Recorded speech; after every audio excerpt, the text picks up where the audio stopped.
আসসালামু আলাইকুম, আমি সুমাইয়া শিরিন হুমায়রা, বঙ্গবন্ধু শেখ মুজিব মেডিকেল কলেজের ফাইনাল ইয়ার এমবিবিএস একজন পরীক্ষার্থী। ভিলেজ নিউট্রিশনের আজকের স্বাস্থ্য বিষয়ক পর্বে আপনাদের সকলকে স্বাগতম। আজকে আমরা কথা বলবো সুপার ফুড রিলেটেড কিছু কোশ্চেন্স নিয়ে। আমাদের কাছে বেশ কিছু কোয়ারি থাকে যে হচ্ছে সুপার ফুড রিলেটেড যে তথ্যগুলো রয়েছে, বা সুপার ফুড কি অ্যাকচুয়ালি আমাদের স্বাস্থ্যের জন্য ভালো কিনা, বা সুপার ফুড বলতে অ্যাকচুয়ালি আমরা কি বুঝি। প্রথমত আমরা আসবো আমাদের খাবারের যে প্রধান পুষ্টিগুণ রয়েছে সেটাকে আমরা বলে থাকি যে একটা খাদ্যের বা সুষম খাদ্যের মধ্যে আমরা চাই যে 6 ধরনের খাদ্য উপাদানই বিদ্যমান থাকুক, অর্থাৎ কার্বোহাইড্রেট, প্রোটিন, ফ্যাট, মিনারেলস, দেন হচ্ছে ওয়াটার এবং হচ্ছে অন্যান্য যে ভাইটামিনস গুলো রয়েছে এগুলো যাতে হচ্ছে একটা খাদ্যের মধ্যে সুষম পর্যায়ে থাকে। তো দেখা যাচ্ছে যে একটা খাদ্য যদি আমি সিলেক্ট করি বা সময়ের জন্য অনেক সময় দেখা যায় যে আমরা অনেকগুলো খাবার এট এ টাইম নিতে পারতেছি না, সো উন্নত বিশ্বে এখন তারা চিন্তা করতেছে বা হচ্ছে রাখার আমরা চেষ্টা করি যে একটা খাদ্যের মধ্যে যাতে একাধিক পুষ্টিগুণ বিদ্যমান থাকে। ইদার এটা ন্যাচারালি হবে অথবা আর্টিফিশিয়ালি বিভিন্ন ধরনের আমরা যে চালের যে ফাইবার গুলো থাকে এটার মধ্যে দেখা যাচ্ছে যে চালের যে ফিউশন করে বা হচ্ছে বাইরে থেকে আয়রন বা এই ধরনের সাপ্লিমেন্ট যুক্ত করে কিন্তু আমরা সুপার ফুড তৈরি করে থাকি। তবে আজকে আমরা আলোচনা করব প্রাকৃতিক ভাবে অর্থাৎ ন্যাচারালি যেসব সুপার ফুড গুলো রয়েছে ওগুলো নিয়ে। সুপার ফুড বলতে যেহেতু বোঝাচ্ছে যে এই খাদ্য উপাদানে অবশ্যই একাধিক পুষ্টি উপাদান রয়েছে, সো এরকম একাধিক পুষ্টি উপাদান আছে এরকম কিছু খাবার সম্বন্ধে আমরা আপনাদেরকে আজকে জানানোর চেষ্টা করব। প্রথমত যে কমন খাবারটার নাম বলবো বা যে কমন খাদ্য উপাদান যেটা আমরা দেখা যাচ্ছে যে আমাদের বাড়ির আশেপাশে ইজিলি হয়, বিশেষ করে যারা গ্রামীণ এরিয়াতে থাকেন বা দেখা যাচ্ছে যে আমরা যারা বাজার করি, বাজারেও দেখা যাচ্ছে যে কাঁচা শাকসবজির মধ্যে কিন্তু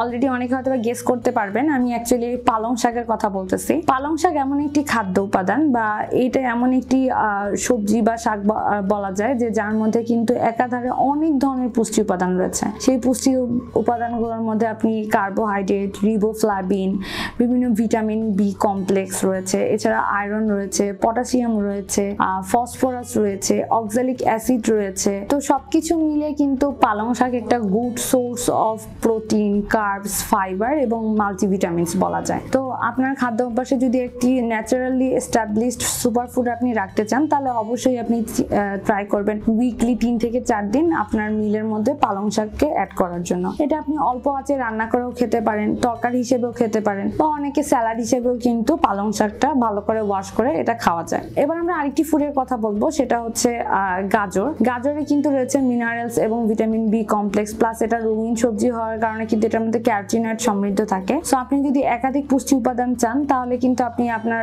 প্রাত্যহিক খাদ্য অভ্যাসে অবশ্যই গাজর অ্যাড করবেন। গাজরের পাশাপাশি কিন্তু আমরা একটা সিজনাল ফুড যেটা হচ্ছে সজনের ডাটা বলেন, সজনের পাতা বলেন, উভয় কিন্তু খুব একটা ভালো সোর্স অফ উদ্ভিজ্জ প্রোটিন আমরা যেটাকে বলে থাকি। সো এই উদ্ভিজ্জ প্রোটিনের উৎস হিসেবেও কিন্তু আপনি সজনে খেতে পারেন। এই সজনেতে কিন্তু প্রোটিনের পাশাপাশি এখানেও কিছু উপকারী ভিটামিনস রয়েছে, কিছু মিনারেলস রয়েছে, পটাশিয়ামের পরিমাণ রয়েছে এখানে, এবং অনেকাংশে দেখা যায় কিছুটা আয়রনও এটার মধ্যে থাকে। তো এই ধরনের পুষ্টি উপাদানগুলো যদি আপনি এট এ টাইম একটা খাবারের মাধ্যমে চান তো সেক্ষেত্রে সজনে ইজ এ গুড অপশন।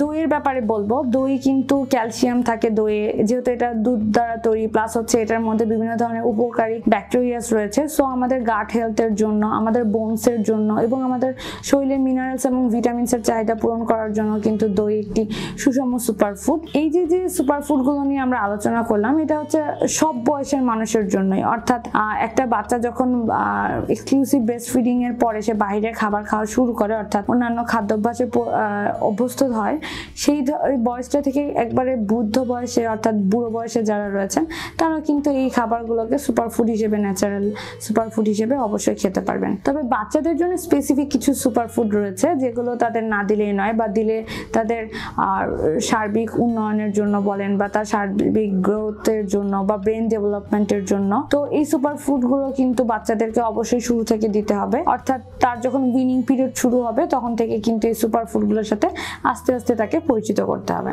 বাচ্চাদের জন্য নাম্বার 1 যে সুপার ফুডটা রয়েছে সেটা হচ্ছে কলা। কলাতে কিন্তু একই সাথে calcium, potassium, iron, vitamins, minerals, phosphorus, এই ধরনের অনেক পুষ্টি উপাদান বা খাদ্য উপাদান রয়েছে। পাশাপাশি এটা গুড সোর্স অফ গ্লুকোজও। বাচ্চাদের ব্রেন ডেভেলপমেন্ট বা তার শারীরিক বৃদ্ধির ক্ষেত্রে কিন্তু আপনার বাচ্চার যে খাবার রুটিন রয়েছে যে কোনো একবেলা একটি কলা অ্যাড করার চেষ্টা করবেন। কলার পরেই যে খাবারটা রয়েছে সেটা হচ্ছে ডিম বা দুধ। এগুলোকে তো আমরা অলরেডি সুষম ফুড বলে থাকি। আর ডিম কিন্তু একটা গুড সোর্স অফ সুপার ফুডও, কারণ এতে রয়েছে amino acid, different sources of vitamins, প্রায় সব ধরনের ভিটামিনসই দেখা যাচ্ছে যে পানিতে দ্রবণীয় ভিটামিন ছাড়া, অর্থাৎ ভিটামিন সি বা এগুলো ছাড়া যে ধরনের ভিটামিনগুলো থাকার কথা এটার মধ্যে কিন্তু প্রায়শই উপস্থিত থাকে। আর এই ভিটামিন তারপর হচ্ছে অ্যামাইনো অ্যাসিড ছাড়াও এতে রয়েছে কোলিড নামক এক ধরনের স্পেশাল প্রোটিন, যেটা বাচ্চাদের নিউরোট্রান্সমিটার সিক্রেশনের ক্ষেত্রে অনেক বেশি হেল্পফুল। অর্থাৎ বাচ্চার ব্রেন ডেভেলপমেন্টের জন্য কিন্তু ডিম একটি আদর্শ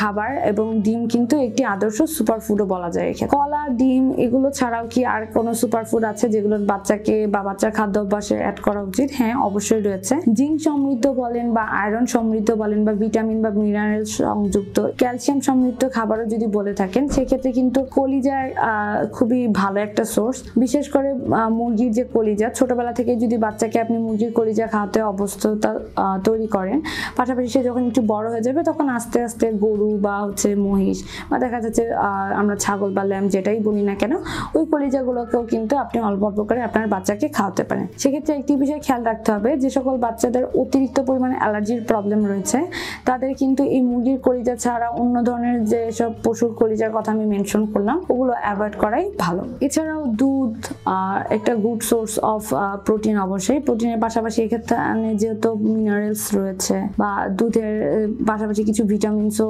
প্রেজেন্স থাকে, তো এই খাবারটাও কিন্তু সুপার ফুড হিসেবে বাচ্চাকে প্রাত্যহিক দেওয়া যেতে পারে। ফিশ বা ওমেগা 3 বা ওমেগা 6 অ্যাসিড সমৃদ্ধ যে ফ্যাটি অ্যাসিড সমৃদ্ধ যে খাবারগুলো রয়েছে ওগুলোও কিন্তু আপনি একটা সুপার ফুড হিসেবে বা ভালো সোর্স অফ সুপার ফুড হিসেবে আপনার বাচ্চাকে দিতে পারবেন। এই সমস্ত খাবার ছাড়াও কিন্তু কিছু গুরুত্বপূর্ণ খাবার যেমন বিটরুট, টমেটো, আপেল, এই খাবারগুলোতেও কিন্তু সুপার ফুড হিসেবে কাজ করে, কারণ এই খাবারগুলোতে রয়েছে বিভিন্ন ধরনের ভিটামিনস, মিনারেলস, স্পেশালি টমেটোতে রয়েছে লাইকোপেন নামক একটা ইম্পর্টেন্ট ইনগ্রিডিয়েন্টস, প্লাস এটা অ্যান্টি কার্সিনোজেনিক ও অ্যান্টি অক্সিডেন্ট হিসেবে ভালো কাজ করে। সো এই খাবারগুলো কিন্তু ইজিলি ন্যাচারাল সুপার ফুড হিসেবে আপনি আপনার বাচ্চার ডায়েটে অ্যাড করতে পারেন। আমাদের যে মাংসপেশি রয়েছে, এই মাংসপেশিকে সচল রাখতে, এটাকে বৃদ্ধি করতে বা হচ্ছে মাংসপেশির কাজকে আরো ইনহ্যান্স করতে, পাশাপাশি আমাদের উচ্চ রক্তচাপ বা যে ধরনের কোমরবিডিটি গুলো রয়েছে বা বিভিন্ন ডিজিজ থেকে নিজেকে প্রিভেন্ট করতে বা নিজেদের সুরক্ষা প্রদান করার জন্য কিন্তু এই ধরনের সুপার ফুডগুলো খুবই ইম্পর্টেন্ট। অর্থাৎ আপনি যে খাবারটা খাচ্ছেন আপনি চেষ্টা করবেন আপনার খাবারে যেন ন্যাচারাল এই সুপার ফুডগুলো অবশ্যই ইনক্লুডেড থাকে। আশা করি সুপার ফুড রিলেটেড আপনাদের যে কোশ্চেনগুলো ছিল সেই সম্বন্ধে আমরা আপনাদের প্রপার একটা আইডিয়া দিতে পেরেছি। তো সুপার ফুড রিলেটেড যে কোনো ধরনের কনফিউশন দূর করার জন্য আপনারা আমাদের ভিডিওটি অবশ্যই পূর্ণাঙ্গ রূপে দেখবেন এবং আমাদের ভিডিওগুলো পছন্দ হলে অবশ্যই আমাদের পেজকে লাইক করবেন। ধন্যবাদ।